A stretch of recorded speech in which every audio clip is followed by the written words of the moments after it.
जैसे वाइट बैंगन है, सेम फली है, और एक हमारे पास सिंगर आता है जो लगभग 1 से 1.5 फुट की लंबाई लेंथ हो जाती है उसकी। और ब्रोकली देते हैं, गांठ गोभी देते हैं, लेट्यूस देते हैं सलाद में, पकचुए देते हैं।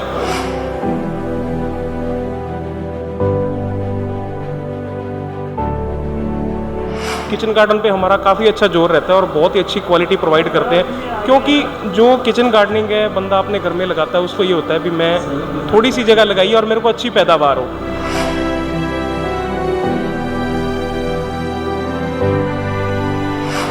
लंबे समय तक अगर किसी किसान ने चारा लेना है तो साडू बीज है, जिसको पंजाबी में हाड़ू भी कह देते हैं, तो वो दोनों बीज ही हैं अपने पास।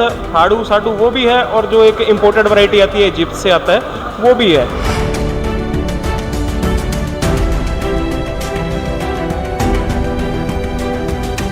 राम राम किसान साथियों, इसार मेले में हैं और इस वक्त जो है समग्र सीड्स के पास बैठे हैं और ये जो है हर बार नए नए बीज जो है किसानों के लिए लेके आए हैं भी ताकि उत्पादकता जो है वो बढ़े। कुछ बीज ऐसे हैं जिसकी जो है मार्केट में डिमांड बढ़ती जा रही है, जैसे कि सफ़ेद प्याज की मैं अगर बात करूं उसकी डिमांड है।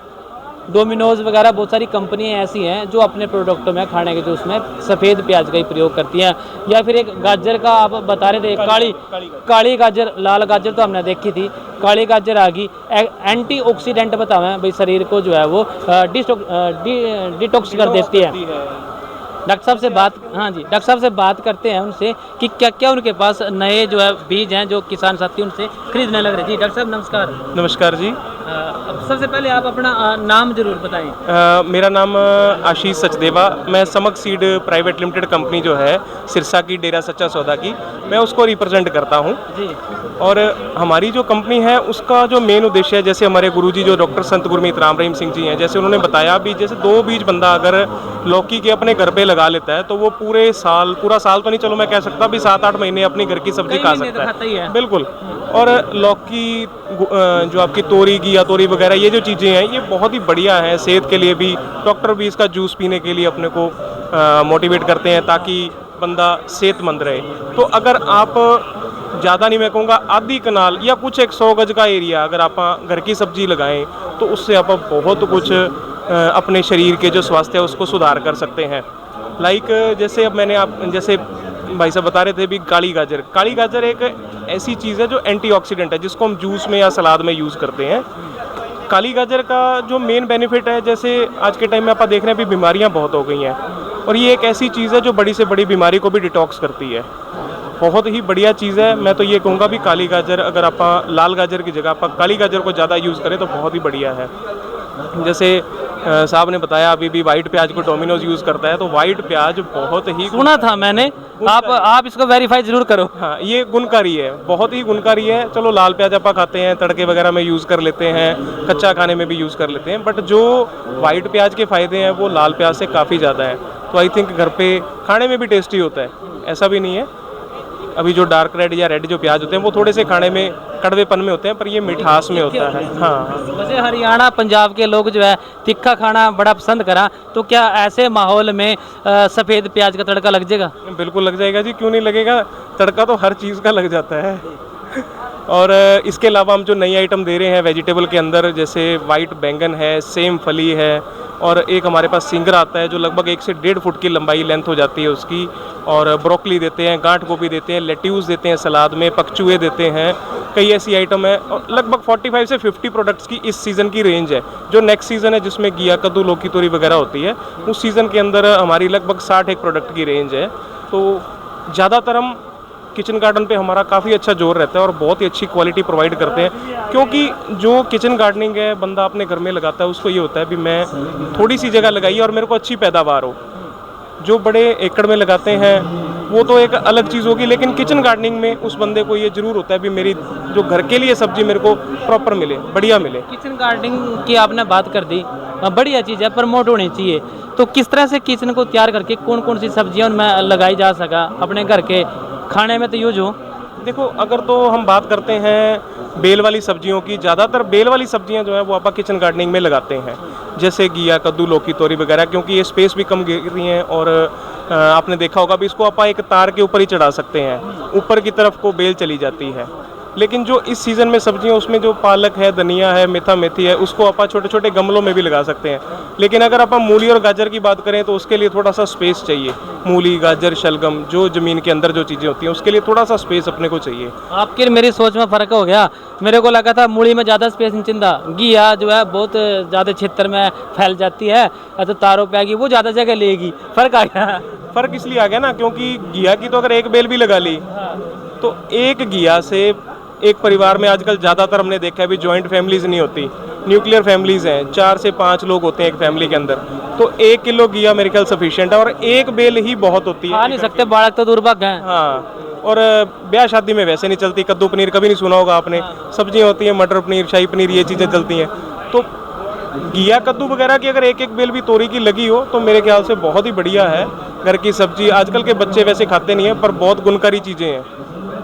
डॉक्टर साहब, आने वाला टाइम जो है बरसीम का आ गया, क्योंकि अब जो है किसान जैसी फसल ये खाली होगी अपनी जीरे की, तो अपने बहुत सारे सहायक धंधे हुए हैं, पशु भी पालते हैं, तो बरसीम का भी बात आवा। साडू बीज है, एक दूसरा जो है नॉर्मल बीज है, साडू बीज थोड़ा सा लंबा चला है, तो आप कौन से बीज को रिकमेंड करते हो ताकि किसानों को अच्छा पौष्टिक पशुओं के लिए चारा मिले लंबे समय तक?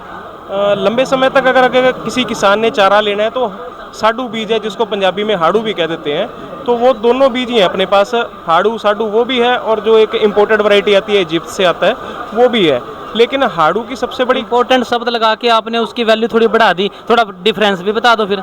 डिफरेंस हाड़ू का और इम्पोर्टेड का जो डिफरेंस है वो ये है, जो इम्पोर्टेड बीज है वो कटाइयाँ आपको 5 से 6 देगा, 5 से 6 कटाइयों के बाद वो ख़त्म होना स्टार्ट हो जाएगा। जो हाड़ू है वो हाड़ तक चलेगा, लगभग 7 से 8 कटाई उस बरसीम की आ जाती है। तो दोनों वैरायटी आप प्रोवाइड करते हैं, लेकिन दोनों में डिफरेंस क्या है? जो इम्पोर्टेड बीज है वो एक ठंडे इलाके की आइटम है, वो ठंड में दबेगा नहीं, उसका मोटा नाड़ होता है, इसलिए वो ठंड में दबता नहीं है। जो हाड़ू जैसे हाड़ू बीज है, और दिसंबर के महीने में तो बरसम होती ही नहीं, घास खत्म हो जाए, ठीक बात करें जी। बिल्कुल, हाड़ू जो होता है वो दब जाता है। तो अगर तो किसी बंदे ने मार्च तक कोई चारा यूज़ करना है, उसके बाद ज्वार वगैरह लगानी है, तो फिर तो वो इम्पोर्टेड वाला लगाए तो ज़्यादा बेटर है। और अगर वो हाड़ू बीज यूज़ करता है, अगर वो चाहता है भी मेरे को अप्रैल तक या मई मिड तक भी मेरे को चारा मिलता रहे, तो फिर वो हाड़ू की तरफ को प्रेफर करे। दोनों में गुणकारी कौन सा है? दोनों ही गुणकारी हैं, ऐसा कुछ नहीं है, गुणकारी दोनों है, सिर्फ ये है कटाइयों में फ़र्क है। और एक जो गर्मी के अंदर हम नई चीज़ जो लेके आए हैं, वैसे तो 3-4 साल से दे रहे हैं, लेकिन उसका ट्रेंड इस साल से काफ़ी अच्छा बढ़ा है, जिसे गर्मियों का बरसीम भी कहा जा रहा है। हमारा वो आता है समक शहनशाह के नाम से आता है। गर्मियों का बरसीम भी आ गया? हाँ जी बिल्कुल, ये 3-4 साल से दे रहे हैं, स्टार्टिंग की थी हमने इसकी, समक शहनशाह के नाम से है। बहुत ही बढ़िया चीज़ है, उसमें 8 से 10 कटाइयाँ ले सकते हैं। मार्च फर्स्ट वीक से उसकी सोइंग स्टार्ट हो जाती है, उसके बाद 10 कटाइयाँ ले सकते हैं। लगभग वो मान के चलिए आपका अक्टूबर महीने तक, 10वें महीने तक उसको आप कटाई ले सकते हैं। उसके बाद भी उसको खेत में वाहना पड़ता है, वो अपने आप ख़त्म नहीं होता। तो वो बहुत ही अच्छी चीज़ है, किसान उस तरफ को डाइवर्ट भी बहुत हो रहे हैं। काफ़ी एरिया ज्वार मक्के का जो है, काफ़ी एरिया इस प्रोडक्ट ने कवर अप कर ली है, और आई थिंक अगला साल मेरे ख्याल और भी ज़्यादा ये कवर करेगा एरिया को। मेरे को ऐसा लगा, क्योंकि इन टाइम में जो है चारे की वैसे भी दिक्कत थोड़ी ये हो जाती है, और ऐसे टाइम में अगर ये चारा, क्योंकि लोगों का ध्यान जो है जीरी की तरफ ज़्यादा हुआ, और जीरी में आजकल जो है फिर कुछ ऐसी दवाइयाँ हम डालते हैं जो डोड़ों पे तो घास रहे ही नहीं, और वैसे लोग स्पेशल घास बोंदे नहीं, तो ऐसा ये ऑप्शन ले सकते हैं इसको? हाँ बिल्कुल ले सकते हैं, बहुत ही बढ़िया चारा है। इसमें सबसे बड़ी बात है मिनरल्स बहुत हैं, प्रोटीन विटामिन बहुत हैं, जो मतलब किसान भाई अपने पशुओं को एक ही चारे से काफ़ी अच्छा उसके साथ डिपेंड रह सकते हैं इस चारे के ऊपर। डॉक्टर साहब, कोई और बीज जो लगता हो आपको भाई किसानों तक वो बात जरूर जानी चाहिए, रहेगी हो मेरे दिमाग में ना ही हो, आपको लगता हो भी ये प्रोडक्ट आप लेके आए मेले में, क्योंकि आपकी दुकान पे मैंने देखा कि बहुत ज़्यादा भीड़ थी, तो लगा भी कुछ खास है, बात जरूर करनी चाहिए। एक्चुअल में क्या है, हमारा जो स्टॉल है उस स्टॉल के ऊपर हमारे पास 3 डिवीज़न आ जाते हैं। 3 डिवीज़न, जैसे कि वेजिटेबल सीड का एक डिवीज़न है हमारा, नंबर 2 फॉडर सीड, नंबर 3 जो मेन क्रॉप सीरियल क्रॉप जैसे वीट पैडी है वो भी हम देते हैं। और उसके साथ साथ जैसे हमारे गुरुजी ने वचन किए भी, आगे आने वाला जो टाइम है वो बायो फर्टिलाइज़र का है, तो मैं एक बार कहूँगा कैमरामैन साहब से भी उस तरफ को जरूर दिखाएं। हमारे लगभग 7 से 8 प्रोडक्ट हैं जो बायो फर्टिलाइज़र के हैं, जिसमें माइकोराजा वगैरह हम देते हैं, बहुत अच्छे प्रोडक्ट हैं। और अगर आपने घर के लिए भी खेती करनी है तो उसके लिए किलो पैकिंग का भी और 100 ग्राम पैकिंग का, मतलब जो लिक्विड है, लिक्विड में 100 ml की पैकिंग, और ग्रेनुअल के अंदर 1 किलो की पैकिंग भी हम देते हैं। क्योंकि अगर आपने खेती घर के लिए करनी है तो मैं ये चाहूँगा भी वो बंदा जहर मुक्त खेती करे, स्प्रे यूज़ ना करे। कुछ एक देसी स्प्रे वैसे भी बन जाती है, जैसे आक होता है, आपने सुना होगा आक, गांव में खेतों में आपकी कहते हैं हाँ, वो राम जी के घोड़े जिस पे बैठा करते हैं, बिल्कुल। छोटे बच्चे होते हैं राम की मैस बनाया करे छोटे छोटे बालक। हाँ, तो उसके अगर पत्ते और जो उसकी फूल बूटियाँ सी होती हैं, अगर उसको पानी में उबाला जाए, और वो बहुत ही अच्छा क्लोरो का काम करता है। अच्छा जी। ला भाई सुनो साथियों, क्लोरो जो दवाई है उसको जो है डिमक के लिए हो ना, डिमक मारने क्लोरो 50 डिमक मारने के लिए प्रयोग करे जावा। लेकिन एक नई बात आई है आपके लिए, वो सुनो डॉक्टर साहब से कि क्लोरो का काम करेगी, और क्या वो वास्तव में करेगी? विश्वास कर लें। हाँ बिल्कुल, दीमक के लिए बहुत ही बढ़िया चीज़ है, रामबाण चीज़ है वो। क्या एक बार दोबारा से फिर से बताओ। जैसे आपने देखा होगा आक होता है, हाँ। जैसे अक्की आपने बताया, अक्की, हाँ। उसकी फूल बूटियां जो ऊपर फ्लावर से आते हैं और जो पत्ते होते हैं उनको तोड़ के काट के पानी में उबाल लो, उसका काढ़ा सा बना लो और एक बोतल में भर के रख लो। जैसे आप आम स्प्रे करते हैं वैसे उसको अगर ज़मीन में डालना है तो ज़मीन में डाल दो, बड़ा अच्छा दीमक के लिए। पानी में भर के डालना पड़ेगा जैसे उसको डालते हैं? हाँ, उसकी डोज अगर ज़्यादा कम भी हो जाए तो भी कोई दिक्कत नहीं है, मतलब किसी चीज़ का नुकसान नहीं करेगा वो। कितना पानी डालना चाहिए एक एकड़ की बात करें तो? लीटर की बात मैं आपको बता देता हूँ। लीटर में अगर आप 10 से 12 ml डाल लो तो बहुत है, 1 लीटर पानी के अंदर 10 से 12 ml डाल लो। और एक आपको और बताता हूँ, जैसे अपने घरों में पूरा ये बढ़िया रिसर्च है आपकी, मैं इस पर थोड़ा सा और बात करूंगा। जो आग का मटेरियल है वो 1 लीटर पानी तैयार करने वास्ते कितना मटेरियल उसमें जाना चाहिए? देखो वो नॉर्मल आप एक लीटर पानी ले रहे हो, एक टोपिया ले लो, उसके अंदर पानी डाल के 15-20 पत्तियां डाल लो, कुछ एक उसकी फूल बूटियां डाल लो, तो डालनी का जो मिला डाल लो, जो उसका दूध है वो उसके अंदर जाना चाहिए। ठीक है। और इसके साथ ही मैं आपको एक और चीज़ बताता हूँ, वो भी शायद किसी ने ना बताई हो। चूल्हे की राख का तो देखो सभी को पता है कि चूल्हे की राख का तो लगभग सभी को पता है। बिल्कुल। घरों में लस्सी होती है हमारे, लस्सी को एक पुराने घड़े में आप इकट्ठी कर लो। जो पुरानी लस्सी होती है, जो 15 से 20 दिन या 5-7-10 दिन जो खट्टी हो जाए, स्मेल आने लग जाए जिसमें, अगर उस लस्सी को आप अपनी फसल पे या अपने जो किचन गार्डनिंग कर रखी है, चलो फसलों पे तो नहीं मैं कहता, जो ये चीज़ें आप अपने घरों में जो चूल्हे की राख को भूल के बीच में चूल्हे की राख मिला के नहीं चूल्हे की राख का तो मैंने आपको बताया भी, चूल्हे की राख तो कॉमन चीज़ है, हर बंदे को पता है भी, उसका छिट्टा मार देते हैं। चूल्हे की राख तो एक नॉर्मल सी चीज़ है, हर बंदे को उसका पता है। लेकिन जो लस्सी है वो एक ऐसा प्रोडक्ट है, अगर 5-7-10 दिन पुरानी लस्सी हो और उसको मटके में रखाओ, जितनी लस्सी आपने पीनी है पी लो, बाकी उसमें स्टोर करते रहो। उसको अगर आप अपने फूलों के ऊपर या कोई भी आपके पास कोई फ्लावर वाला या फ्रूट वाला कोई पौधा लगा हुआ है, उसकी रेगुलर 15-20 दिन में, हफ्ते 10 दिन में स्प्रे करते रहो, तो वो बहुत ही अच्छा फंगीसाइड है। अच्छा जी। हाँ, जैसे आप 12-63 कार्बनडिज़म प्लस मैनको जब यूज़ करते हैं, उसकी जगह अगर घरों में ये यूज़ करें तो मेरे ख्याल ज़्यादा। आजकल बरसात का मौसम है और कंबड़ा जिसने कहते करा सुंडी वो आ रही, जैसे घिया पे लगा लो, तोरी पे लगा लो, लस्सी मार देगी। लस्सी इतनी इफेक्टिव नहीं मार पाएगी, उसके लिए तो देखो कुछ ना कुछ स्प्रे ही करनी पड़ेगी। ज़्यादा तगड़ा कीड़ा है, ज़्यादा तगड़ा कीड़ा है वो।